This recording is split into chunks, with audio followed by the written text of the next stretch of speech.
Halo semua, semangat malam. Isul di sini siap menemani malam sunyi kalian. Jadi di episode kali ini aku akan melanjutkan kisah mengenai mbok tua dari kisah yang berjudul Saling Menghormati Jika Tak Ingin Ada Yang Mati. Sebelum kita masuk ke ceritanya, buat kalian yang baru pernah datang ke channel ini, jangan lupa buat subscribe channel ini dan aktifkan lonceng notifikasinya agar kalian bisa menjadi pendengar pertama setiap kami mengupload video terbaru. Dan juga untuk kalian yang mendengarkan di Spotify, jangan lupa untuk memfollow akun Spotify kami. Oke, tanpa berlama-lama lagi, kita langsung masuk ke ceritanya dalam 3, 2, 1. Oh iya, untuk kalian yang belum nonton part 1-nya, maka kalian harus nonton part 1 dulu agar bisa mengikuti alur ceritanya. Mas, sebenarnya sakitnya Simba itu bukan karena udah tua, tapi karena ada 2 anak kecil yang mengikutinya dari dulu. Aku gak tahu kenapa anak itu mengikuti dan kenapa mereka mengganggu Simba sampai sakit kayak gini. Penjelasan Pak Ferry membuat aku dan keluargaku kaget. Anak-anak, adekku maksudnya. Tiba-tiba ibu menjawab sembari mengeluarkan pernyataan tersebut. Adiknya Anda, Bu? Tanya Pak Ferry pada ibu. Iya, adekku. Adekku meninggal pas umur 10 tahun. Terus yang satunya lagi gara-gara keguguran. Apa itu yang ganggu Simbo selama 3 tahun ini? Tanya ibu. Oh iya bener mbak, yang satu udah agak besar dan yang satu masih kecil. Yang sukanya narik kaki itu yang besar, terus yang kecil sukanya minta gendong ke mbok tua. Jawab Pak Ferry menurut penerawangannya. Mendengar perkataan itu, lantas ibu langsung menemui Pak Tua. Mungkin Pak Tua menyembunyikan sesuatu selama ini dan membuat mbok tua sakit hingga separah ini. Makhluk halus itu memang ada. Mereka tidak akan mengganggu kita selagi kita tidak mengusiknya. Lalu sesampainya di rumah Pak Tua, ibu langsung berkata, "Pak, Yanti mau ngomong," kata ibu. Lalu Pak Tua menjawab, "Di teras aja, biarkan si Mbok tidur dulu." Mbok tua sakitnya bukan karena udah tua, Pak, tapi karena diganggu adik-adik, jawab ibu. Widarti, kata Pak Tua. Widarti karo Sarinah, Pak, bisik ibu kepada Pak Tua. Lah kok bisa ganggu Simbok? Sebabnya apa? Jawab Pak Tua dengan muka yang syok dan penasaran. Yanti gak tahu, Pak. Mending sekarang beli bunga dan ke makamnya Widarti sama Sarinah. Ayolah, mumpung Simbok masih tidur, jawab ibu. Lalu tak lama kemudian, Mbok Tua tiba-tiba memanggil Pak Tua. Mungkin untuk mengantarnya ke kamar mandi, karena sekarang untuk ke kamar mandi, Mbok Tua sudah memerlukan bantuan orang lain. Tapi, kali ini berbeda. Pak, panggil Simbok, dan saat itu juga terdengar suara benturan, seperti benda jatuh. Sontak ibu dan Pak Tua lari dan mendapati Mbok Tua sudah tidak ada di kasur. Pak Tua mencari di dapur, tidak ada. Dan ibu menemukan Mbok Tua yang sudah terjatuh di tanah dengan jidat yang bocor.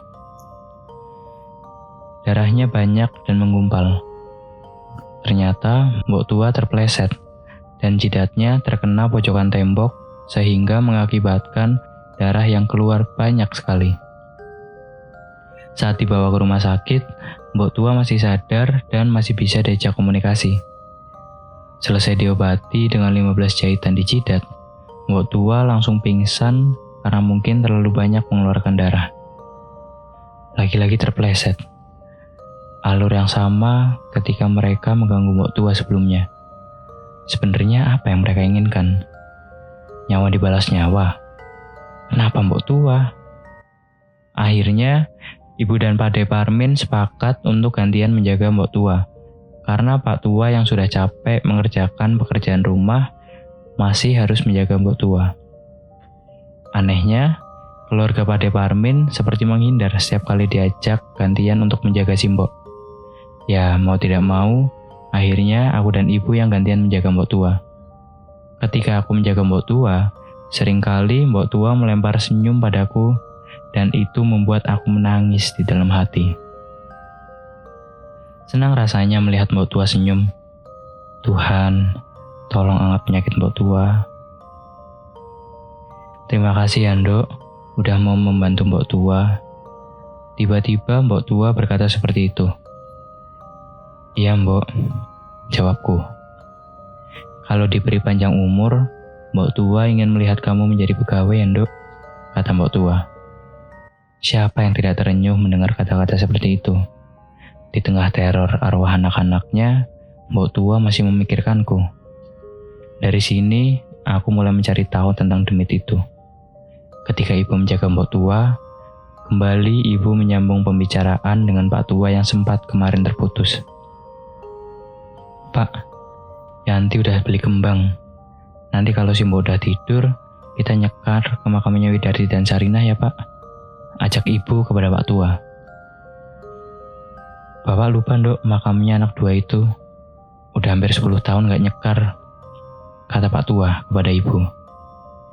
Kalau gitu, batu nisannya udah gak ada, Pak, saut ibu.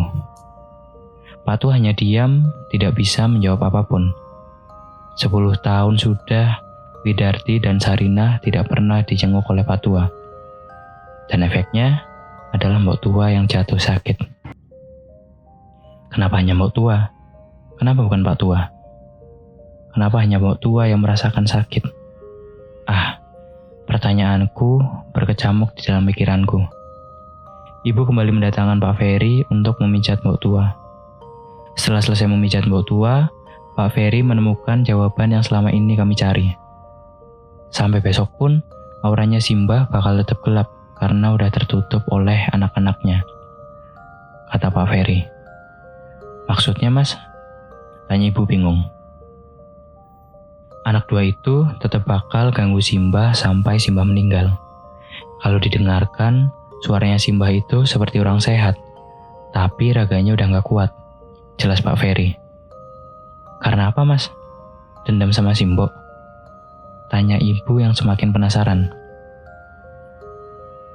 Karena Simbah Kakung dan Simbah Putri gak pernah ngurusin kedua anak itu. Mereka sakit hati, marah, dan dendam karena tidak pernah ditengok. Dari situlah, anak-anak yang tadinya menjaga Simbah jadi balik mengganggu, malah ingin membunuh. Keterangan yang sangat detail dari Pak Ferry. Setelah kami semua mengetahui alasan kenapa Mbok Tua sakit, keluarga besar dari ibu berkumpul dan berembuk. Hasil yang didapatkan adalah kami membuat 2 batu nisan dan diberi nama. Setiap hari kelahirannya atau neton anak-anak itu, kami buatkan sesajen supaya tidak mengganggu. Semoga cara ini berhasil membuat Widarti dan Sarinah berhenti mengganggu Mbok Tua. Dan kata Pak Ferry, sebelum Mbok Tua meninggal, mereka tetap akan mengganggu dengan cara menggerogoti tubuh Mbok Tua. Sebelum sakit, Mbok Tua badannya cukup berisi. Setelah hampir 3 tahun sakit, kini sangat kurus. Dan ternyata itu juga ulah mereka. Entah siapa yang salah dalam kasus ini. Lalu, 1 bulan kemudian, alhamdulillah, setelah didoakan, Mbok Tua tidak lagi mengalami hal-hal aneh. Makannya sekarang sudah banyak, dan auranya sudah kembali secara dulu. Hanya saja, bedanya kini dia cuma berbaring di kasur. Mungkin ini akhir dari cerita Widarti dan Sarinah. Mereka bisa menerima semua yang telah kami lakukan. Merasa masalah sudah selesai, aku dan ibu tidak lagi menjaga Mbok Tua. Sudah cukup Pak Tua aja yang menjaganya. Malam hari ibu didatangi Mbok Tua dalam mimpi. Dan paginya langsung pergi ke rumah Simbah. Firasat seorang anak kepada ibunya. Saat ibu datang, Ternyata Mbok Tua sedang muntah. "Pak, Simbok kenapa?" tanya ibu. "Muntah darah, habis makan tadi," jawab Pak Tua. "Lah kok bisa?" sahut ibu. "Nggak tahu, sekarang coba kamu panggil Ferry, suruh kesini Ndok," suruh Pak Tua pada ibu. Ibu harus keluar rumah agak jauh untuk mencari sinyal. Setelah mendapatkan sinyal, ibu menelpon Pak Ferry yang saat itu kebetulan sekali sedang memijat di rumah temannya. Ya mau nggak mau harus menunggu Pak Ferry selesai dengan pekerjaannya. Situasi saat itu sangat rumit sekali. Mbok Tua muntah darah untuk yang kedua kali. Aku dan bapak dikabari ibu untuk langsung pergi ke rumah Simbah untuk membantu sebisanya. Belum selesai membersihkan darah habis muntahannya itu, Mbok Tua kembali muntah darah untuk yang ketiga kalinya. Aku yang sebenarnya lemas melihat darah sekujur tubuh, akhirnya memberanikan diri untuk mengelap bibir Mbok Tua yang sudah berlumuran darah. Bapak mengambil tanah untuk menutupi darah yang ada di lantai, dan ibu mengelap bagian tubuh Mbok Tua yang terkena darah. Saat bapak menaruh tanahnya di lantai, beliau melihat sesuatu. Di bawah kamar tidur Simbok, bapak melihat jenglot. Iya, jenglot. Entah dari mana asalnya, bapak juga tidak tahu. Mbok Tua dan Pak Tua dari dulu memang sudah menyiapkan kain kafan di dalam lemarinya, dan kain kafan itu dipakai untuk menangkap jenglot. Dan saat itu juga, si jenglot sialan ini langsung dibawa bapak ke pantai untuk dilabuh. Tinggal aku, ibu, dan Pak Tua yang ada di rumah. Kepergian jenglot itu juga menghentikan muntahan Simbok. Selang 1 jam, Pak Ferry datang. "Saya minta maaf baru kesini Mbah. Gimana keadaannya sih Mbah?" kata Pak Ferry. "Udah gak apa-apa Le, ini tadi muntah-muntah," jelas Pak Tua. Aku tidak tahu apa yang dilakukan Pak Tua dan Pak Ferry di dalam bersama Mbok Tua. Aku dan ibu mencari makanan untuk makan siang dan cemilan untuk Pak Ferry. Setiap kali memijat, Pak Ferry ini tidak mau dibayar dengan alasan ingin membantu Mbok Tua. Setelah pulang membeli makanan, Pak Tua berpesan kepada kami bahwa besok sore Mbok Tua akan diyasinkan. Diyasinkan? Apakah ini pertanda bahwa Mbok Tua sudah tidak bisa diselamatkan? Di hari yasinan, aku tidak bisa hadir karena ada rapat di kampus. Setelah diyasinkan, kata ibu, Mbok Tua hanya tidur. Makan yang biasanya banyak, sekarang cuma sedikit. Malam selanjutnya, kami akan menjenguk Mbok Tua lagi dan ibu berpesan padaku. "Nanti kalau udah sampai, Fitri minta maaf ya sama Mbok Tua," ucap ibu. Aku tidak mempunyai firasat apa-apa pada saat itu. Ya, hanya mengikuti perintah ibu. Dimulai dari ibu yang meminta maaf pada Mbok Tua, lalu diikuti bapak, dan aku yang terakhir. Aku mendekati Mbok Tua yang terbaring dengan badan kurus keringnya. Kubisikkan kalimat kepada Mbok Tua tepat di samping telinganya. "Mbok Tua, Fitri minta maaf kalau Fitri ada salah ya Mbok," bisikku pada Mbok Tua. Hanya itu jawaban yang kudapat dari beliau. Lalu Mbok Tua tersenyum dengan meneteskan air mata, dan tangannya langsung memegang pipiku. Sedih, itulah yang aku rasakan. Karena lupa merawat anaknya yang sudah meninggal, Mbok Tua harus merasakan hal semacam ini.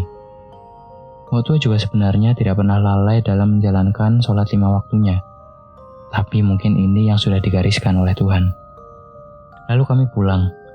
Di hari selanjutnya, aku mengirimkan makanan untuk Pak Tua karena kami melarang Pak Tua memasak. Bukan apa-apa. Kami membiarkan Pak Tua istirahat dan makanan sudah disiapkan oleh ibu setiap harinya. Ini jadwalku mengantar makanan kepada Pak Tua. Dan sesampainya di sana, hanya ada Mbok Tua. Mungkin Pak Tua sedang ngarit di sawah. Aku menyuapi Mbok Tua yang kala itu makan lumayan banyak. pasti Mbok Tua udah baikan, pikirku. Kutunggu lumayan lama, Pak Tua tak kunjung pulang. Lalu karena aku juga ada rapat di kampus, aku berpamitan pada Mbok Tua. Sesampainya di rumah, aku malah ketiduran karena capek. Tiba-tiba, Bapak membangunkanku perlahan dan berbisik padaku. "Fit, Tangi," bisik Bapak. "Kenapa, Pak?" "Rumah Mbok Tua sekarang. Mbok Tua meninggal," kata Bapak. "Mbok Tua meninggal? Fitri tadi habis dari sana, Pak. Tak suapinnya masih mau makan kok," kataku sambil menangis jadi-jadinya. Ibu yang mengetahui kabar itu sudah ke rumah Simbah duluan, sementara Bapak masih menungguku untuk bersiap-siap. Bendera putih, tenda, dan banyak kursi persis berada di depan rumah Simbahku. Hal yang paling kutakutkan akhirnya aku temui di kehidupanku. Ya, Mbok Tua meninggal dengan gangguan anaknya sendiri, mengganggu jiwanya dan menggerogoti raganya. Kami ikhlas. Malamnya diadakan tahlilan dan berjalan selama 3 hari, dan di situ pengakuan Pak Tua kepada kami. Dan disitulah Pak Tua mengaku kepada kami. Terakhir kali Ferry kesini, Ferry menyuruh Bapak untuk memandikan Mbok Tua dengan pelepah pisang. Dan setelah dimandikan, terus disuruh untuk meyasinkan. Bapak tidak mau menyampaikan ini denganmu, karena nanti takutnya kamu kepikiran. Ferry juga berbicara kalau setelah diyasinkan, kalau si Mbok sembuh ya sembuh, kalau meninggal ya semoga dilancarkan jalannya, jelas Pak Tua. Kalian tahu kan? Kalau orang meninggal itu dimandikan dengan alas pelepah pisang, dan Pak Tua memandikan Mbok Tua dengan alas itu. Mbok Tua udah disucikan sebelum meninggal. Terus Widarti dan Sarina sekarang gimana? Tanya ibu. Anak 2 itu senang si mbokmu udah meninggal. Widarti dan Sarina tetap bakal ada di rumah ini sampai kapanpun. Yang membuat si mbok muntah darah juga kedua anak itu. Jenglot yang ditemukan memang udah lama ada di sana. Jadi bukan jenglot itu yang menyebabkan si mbok sakit, tetapi anak-anak itu, jelas Pak Tua. Dan sepeninggal Mbok Tua, Pak Tua hidup di rumah sendiri dan sempat jatuh seperti Mbok Tua dulu. Kami sekeluarga khawatir anak-anak nakal itu gantian mengganggu Pak Tua. Dengan bujukan, akhirnya Pak Tua ikut dengan kami. Setiap bulan sekali, Pak Tua di rumah membuat momong 3 dan membakar menyan untuk mengirim doa kepada Mbok Tua, Widarti, dan Sarina. Dan jika ada kesempatan, Pak Tua pasti menyempatkan untuk nyekar di makam ketiganya. Pesan dari thread ini adalah, kalaupun sanak saudara kita ada yang meninggal, bukan berarti kita melupakannya. Bantulah mereka dengan doa, kalau tidak ingin kejadian ini menimpa kalian. Dan satu lagi, jangan pernah meremehkan janin yang meninggal dalam kandungan atau sengaja digugurkan. Itu akan membawa malapetaka untuk kalian. Jangan melakukan hal yang semestinya belum kalian lakukan jika tidak ingin menyesal di kemudian hari dan mati dalam keadaan yang tidak wajar. Saya undur diri, semoga thread ini bisa menjadi pembelajaran untuk kita bersama. Ya, itu adalah cerita yang aku bacakan dari thread Mbak Ayu Ningtyas PR. Bagi kalian yang memiliki cerita menarik seputar dunia mistis, bisa kirimkan kepada kami via DM Instagram ke @itsnjul atau via email ke heitsnjul@gmail.com. Sekali lagi, aku mengingatkan buat kalian yang mendengarkan video ini di YouTube, jangan lupa buat like, komen, dan subscribe channel ini. Serta untuk kalian yang mendengarkan di Spotify, jangan lupa buat follow akun Spotify kami. Terima kasih untuk kalian yang mendengarkan dari awal hingga akhir. Sekian episode kali ini, dan semangat malam.